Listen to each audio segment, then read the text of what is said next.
que é bom pra mim é onde eu quiser estar. A estrela ainda brilha, ela é quem vai me guiar. Ser guerreira é minha sina, batalhando pra vencer. Tenho voz pra ser ouvida, tenho sonhos pra viver. Não vão mais conseguir me anular, me calar. Ninguém vai me impedir de cantar e lutar. Seja em casa, no campo, na rua ou na praça. Chega de mordaça, agora eu vou falar. Porque eu sou mulher pra fazer acontecer. Eu sou uma delas, são elas por elas, ocupando os espaços de poder. Nesta terça-feira, recebemos no TV Elas por Elas Formação a agricultora familiar e também presidenta da Federação dos Trabalhadores Rurais, Agricultores e Agricultoras Familiares do estado de Pernambuco. Cícera Nunes fala com a gente sobre a importância da democratização da terra. Eu sou Cícera Nunes, eu sou agricultora familiar, eu moro no assentamento Poço do Serrote, que fica no município de Serra Talhada, no sertão de Pernambuco. E assim, para a gente falar sobre a democratização de terras, primeiramente nós precisamos trazer um pouco do contexto, né, das desigualdades, do que marcam a distribuição de terras em nosso país. E no Brasil, segundo o censo de 2017, existe a agropecuária, né, em nosso país, quais 3,9 milhões são estabelecimentos familiares. Porém, a agricultura familiar ocupa apenas desses estabelecimentos 23% das terras agricultáveis no Brasil. Então, diante disso, demais percentuais dessas terras, 77% estão nas mãos do agronegócio em nosso país. Então, diante disso, nós somos a maioria da população que produz alimento. Nós somos a maioria que estamos sustentando a alimentação na mesa brasileira, em torno do país aí de 70% da alimentação, mas quando se refere a estar em estabelecimentos rurais, que ocupa a terra, que é um instrumento principal para a produção nossa, nós estamos aí com a minoria de estabelecimentos rurais. Então, isso é uma demonstração aí da concentração de terras, da concentração latifúndia de algumas pessoas em nosso país, e que isso é muito preocupante, e também de ter políticas públicas, é necessário ter políticas públicas dessa distribuição e da igualdade do acesso à terra, tendo em vista essa questão da alimentação em nosso país, e tendo em vista também a questão da diminuição da fome e da pobreza.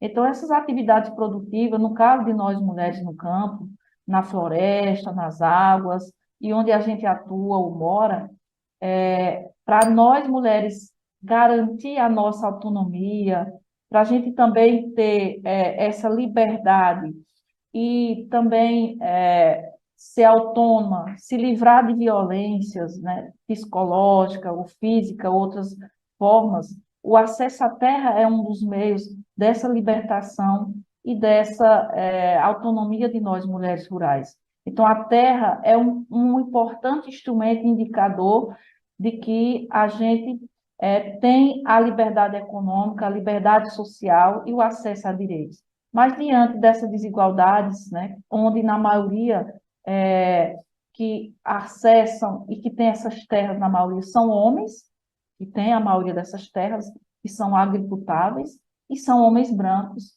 E aí as mulheres indígenas, negras, né, somos quilombolas, isso fica aí aquém, a gente fica no patamar de não acesso a esses direitos e à democratização da terra em nosso país. Então, esse problema da concentração fundiária em nosso Brasil, é importante que buscamos algumas soluções. né? Tanto na parte, nós que somos de movimentos sociais, os sindicais, ou na parte social, de uma forma geral, a sociedade civil, buscar meios da democratização em nosso país.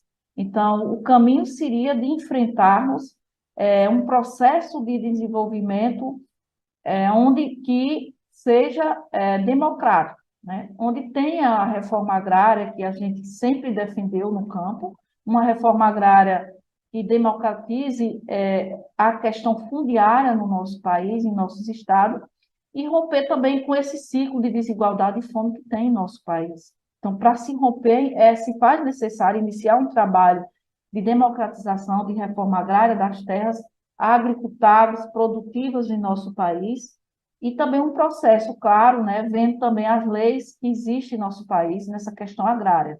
Então, a gente não está aqui que tem que ser na lei ou na marra, mas sim vendo os meios de como a gente interromper um ciclo de desigualdade que está hoje a questão agrária em nosso país.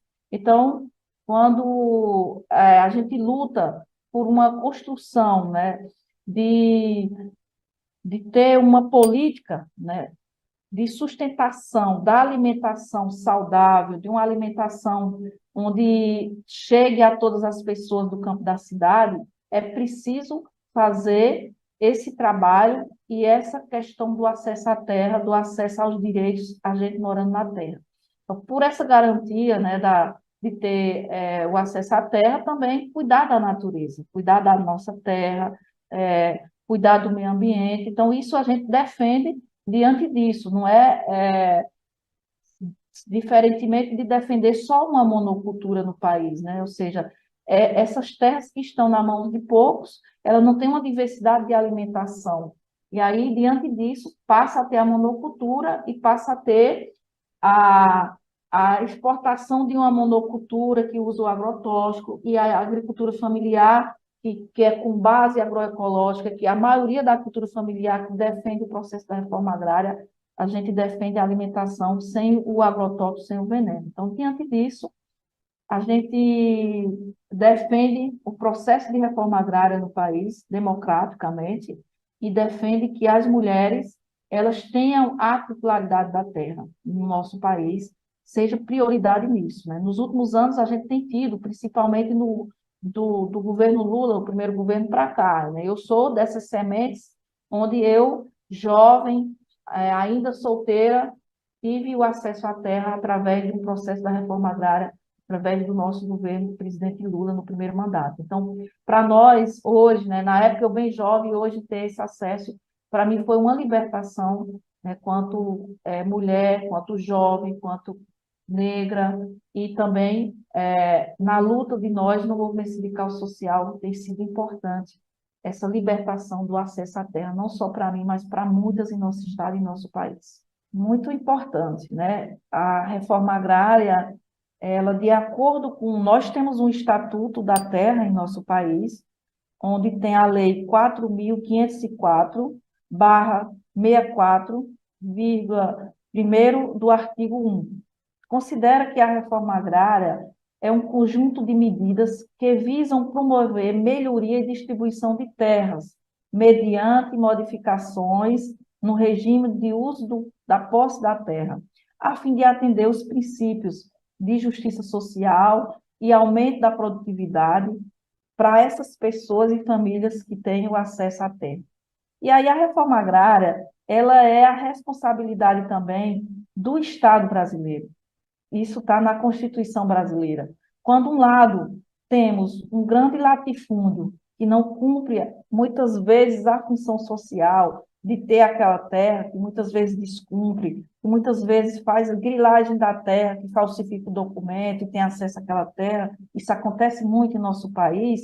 De um outro, temos grupos de nós, trabalhadores, trabalhadoras rurais da agricultura familiar, que não tem muitas vezes o acesso à terra e nem de ter onde morar. Então, nós precisamos de ter onde trabalhar e de ter onde morar. E, principalmente, essas pessoas são maioria em nosso país. Então, a gente precisa também estar atento a essas questões dessas desigualdades.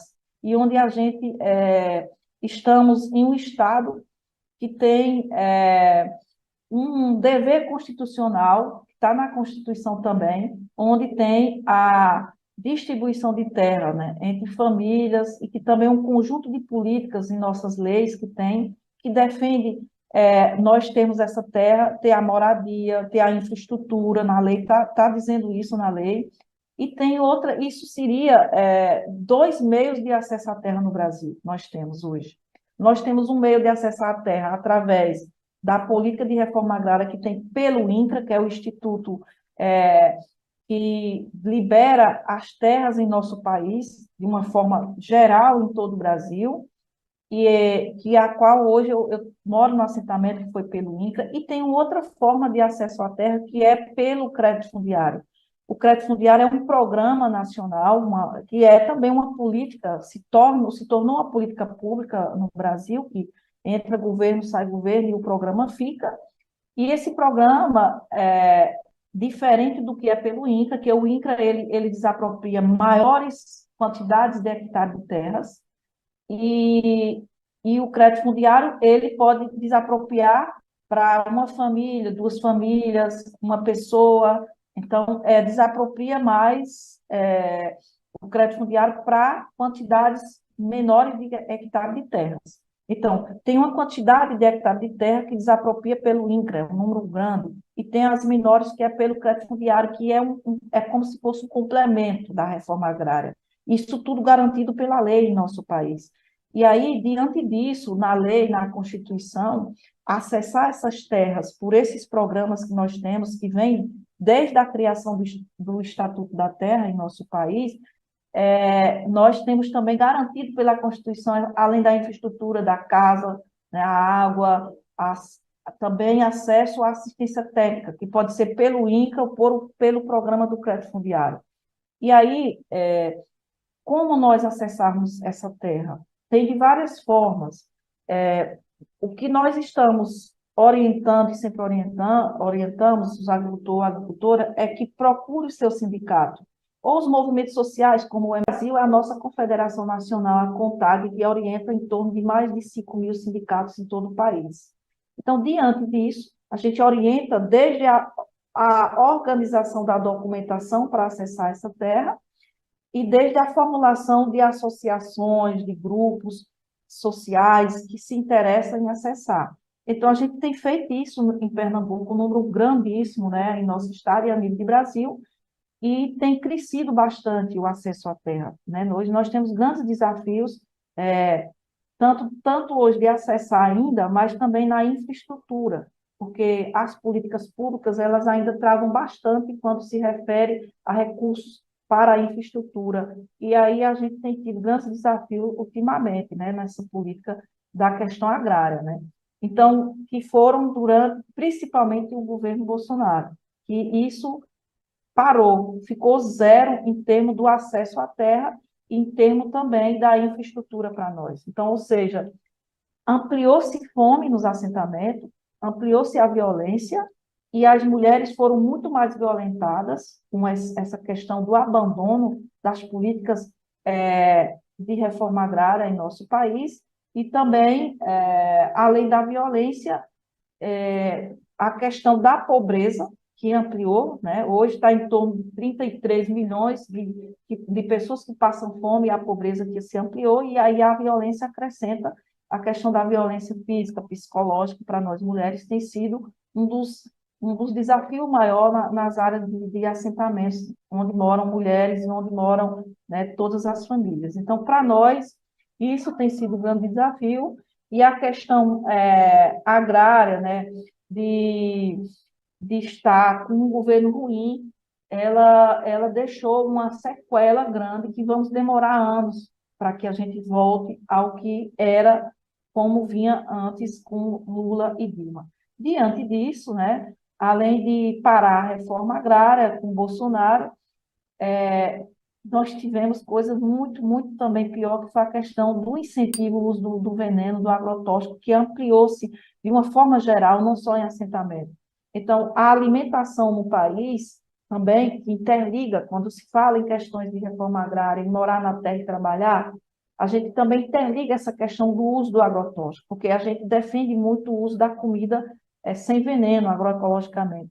Então, diante disso, nós tivemos um grande número de uso de venenos, né, com incentivo do próprio governo Bolsonaro, de empresas, de vender mais venenos nas propriedades rurais, nas comunidades, nos assentamentos. E aí, aqui em Pernambuco, nós tivemos um relatório feito por a CPT em 2011 a 2020, onde 1.800 mulheres sofrem algum tipo de violência interpessoal ou institucional, né, que luta, ao lutar por direitos territorial, direitos sociais, ambientais. O acesso às políticas públicas, né, de questões agrárias em nosso país, com isso foi muito ruim. Então, agora, superar esse déficit que tem de pobreza, de fome, de violência, vai demorar um pouco, mas isso não é impossível, né? Diante do que a gente tem aí, com certeza, de bom para vir com o governo Lula que está por aí. E aí, aqui em Pernambuco, nós fizemos, né, através da CPT, né, que é a Comissão Pastoral da Terra em nosso país, ligada à Igreja Católica, fez um levantamento e nós temos hoje, aqui entre 2011 e 2020, a CPT fez esse levantamento, e em nosso estado nós temos 1.800 mulheres em situação de violência, né? Tanto pessoal, como também algumas violências institucionais também em nosso estado. Diante disso, essa luta, né, de nós mulheres no território nosso, né, pela terra, ela tem um ponto mais desafiador, né, do que para os companheiros homens. Então, isso tem tido uma grande articulação em nosso estado, né, com a FETAP, a CPT e outros movimentos, né, como a MST, se juntado contra essa violência em nosso estado. Outra forma também são ameaças, né? Recentemente nós estamos com centenas de famílias a serem despejadas das terras onde estão morando em terras que é de usina falida, então centenas de famílias, em torno de mais de 15 engenhos no estado, que está na Mata Sul, na Mata Norte de Pernambuco, principalmente. E aí, quando se soma essas centenas de famílias, dá em torno de quase 15 mil pessoas que estão para ser despejadas por elas estarem em terras que são hoje devedoras da União e terras devedoras do estado de Pernambuco. E esses despejos, a gente tem tido aí na pandemia um decreto que proibiu o despejo, mas agora, nesse momento, né, nós estamos aqui num governo que está um pouco meio complicado no estado, e nós estamos em negociação com o INCRA, em negociação aqui com os órgãos da questão agrária no estado, para que essas famílias não sejam despejadas. E a nível nacional, a orientação que chegou, por enquanto, era que cada estado crie uma comissão contra os conflitos agrários dentro do próprio judiciário, né, do país. Então, nós estamos nessa articulação com a CONTAG, com os Conselhos Nacionais de Direitos Humanos, a CPT, outros órgãos, e a gente tem se articulado, né, contra essa forma de despejo que atinge os direitos humanos e as pessoas não têm para onde ir. Então, nós estamos nessa base aí de sustentação para que essas centenas de famílias, de pessoas, não saiam desses engenhos que são de direito deles, né? Onde eles moram, eles vivem há anos nessas áreas de engenhos que são de engenhos falidos, né? Então, eles têm, a maioria das famílias tem direitos à propriedade da terra, porque eles são credores. O que é credores? É que, como eles têm direitos a receber trabalhistas, e eles moram de pai, filho, neto na terra, então eles passam a ser credores e ter aquela terra como deles também. E nós estamos nessa luta aqui, na questão de enfrentar os conflitos agrários, que muitos desses engenhos são de latifúndios que falsifica, né, para ficar com a terra, leiloa, compra, faz forma de leilão com algum judiciário do Estado, né, para ter o acesso a essa terra de volta, mesmo ela falida. Então, nós estamos nesse enfrentamento até judiciário aqui em nosso Estado quanto a isso. Na outra questão da violência, ano passado, né, em 2022, tivemos o assassinato de Jonathan, que foi em uma área dessas, que são áreas que 76 famílias onde foi assassinado Jonatas Oliveira, moram na área, que é o engenho Roncadorzinho, um engenho que é de massa falida, que, como era na era Bolsonaro, nós não tivemos acesso aos dados do INCRA quanto o engenho deveria à União Brasileira. Então, o INCRA negou esses dados a gente na época, mas a Pernambuco, o estado de Pernambuco, o engenho Roncadorzinho, só onde ficam as famílias, essas 76 famílias, deve 25 milhões ao estado de Pernambuco. Então, onde assassinou Jonatas, que foi o motivo do assassinato de Jonatas, foi conflitos agrários, foi porque o pai de Jonatas é presidente da associação, o Geovani Oliveira, e ele enfrenta o latifúndio e orienta essas famílias a ficarem nesse engenho, nessa pequena parcela em torno de 700 hectares de terra onde eles estão. Então, diante disso, esses conflitos, eles se ampliam não só em Pernambuco. Pernambuco é o segundo lugar que está em violência e conflito agrário no Brasil, e ele se ampliando, e a gente ficou à frente disso, né, na busca de legalização e de desapropriação desse engenho, né, de acordo com o débito que o engenho tem com a União e com o Estado de Pernambuco. Nós conseguimos na Justiça a desapropriação, mas chega a nova governadora e bota um decreto anulando o outro decreto que tinha sido feito pelo governo anterior, e nós estamos aí de novo de volta esse processo de Roncadorzinho na Justiça. Então, nós estamos vendo aqui, ontem tivemos reunião com a governadora para ver essa parte do engenho Roncadorzinho, para desapropriar para essas famílias. Então, está no judiciário agora, de volta, né? A gente tinha conseguido avançar bastante a desapropriação pelo crédito fundiário por o Estado, não pelo INCRA, porque não tinha como na época com o Bolsonaro, mas a gente vai estar aí sentando de novo com a governadora sobre isso, e queremos também, com certeza, além de lutar por uma reforma agrária justa, igualitária, nós também precisamos rever o nosso Congresso Nacional, certo? Que temos boa parte, certo? Que são ruralistas, parlamentares ruralistas, e as leis que eles querem fazer na questão ambiental e na questão agrária, na questão fundiária, não são leis que beneficiam o Brasil e a população.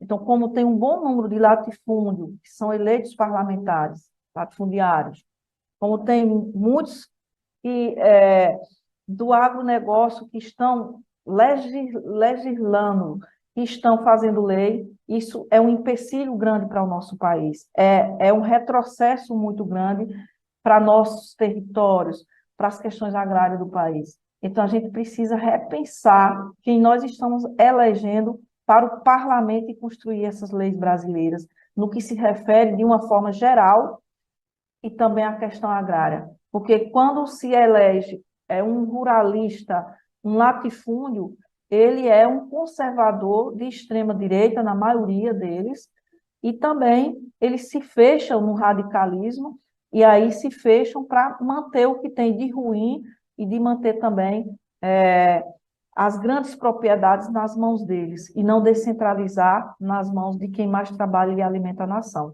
Então, diante disso, são desafios a serem enfrentados, né? Também no voto, né? Através do nosso voto, através da conscientização política, né? Para combater essa forma da radicalidade e da concentração de poder, e também do fundamentalismo que eles defendem, né? Nas ideias deles, também religiosas, de muitas vezes, né, prejudicar a nação e prejudicar aí, principalmente a maioria da população. Então, nessa questão de investimentos para a reforma agrária, nós precisamos enfrentar o capital, enfrentar esse latifúndio, nós precisamos enfrentar o agronegócio no campo, né, e na cidade, porque se mistura bastante, e temos que salvar, com certeza, o nosso campo, a nossa floresta, as nossas águas, o nosso meio ambiente.